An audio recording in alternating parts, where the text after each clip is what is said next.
انا بشتغل لهم بقدر فلوسهم، بقدر ما يعطوا لي من راتب. يمكن سمعتم بعض الموظفين يتكلموا الكلام هذا. هذا طبعا الموظفين هم محبطين ومحبطين. ابعدوا منهم، لا تجلسوا جنبهم. هذه لا يذكرونا بالشجرة الحمقاء اللي قررت ان لا تثمر ولا تضلل لأي حد تحت يعني. فلقى صاحب المزرعة في قطع الحديث: الضحك. إن الله يحب أحدكم إذا عمل عملا فأتقنه.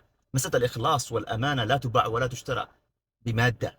هي مسألة بينك وبين الله عز وجل. يا إما أنك تشتغل بقوة وإخلاص وأمانة، ما خارجك العمل وصاحب العمل ظالم، أمره إلى الله عز وجل. اصبر وابحث عن عمل آخر يناسبك. درب، نمي نفسك، واختر العمل الذي يناسبك والذي سيعطيك قدرك ما تستحق. في مرة كنت أفعل دورات تدريبية مجانية، وبعدين أحد المتدربين شافنا أشتري بعض الأشياء للدورة. فأجي قال لي: يا أستاذ، تشتري هذه الأشياء من فلوسك؟ قلت له: أيوه. قال: كيف من فلوسك وأنت ايش تستفيد يعني؟ الدورة مجانية، تشتري عاد تشتري لنا وبعض الأشياء كان بيرضوا للدورة. قلت له: شوف، أنا لما أفعل حاجة أفعلها يا أفعلها بقوة يا أسيبها، خلاص. أما إنه أفعل نص بنص، لا. فمسألة الإخلاص مهم جدا، إنه الشخص إنه يخلص العمل لله عز وجل ويتقنه. السلام عليكم.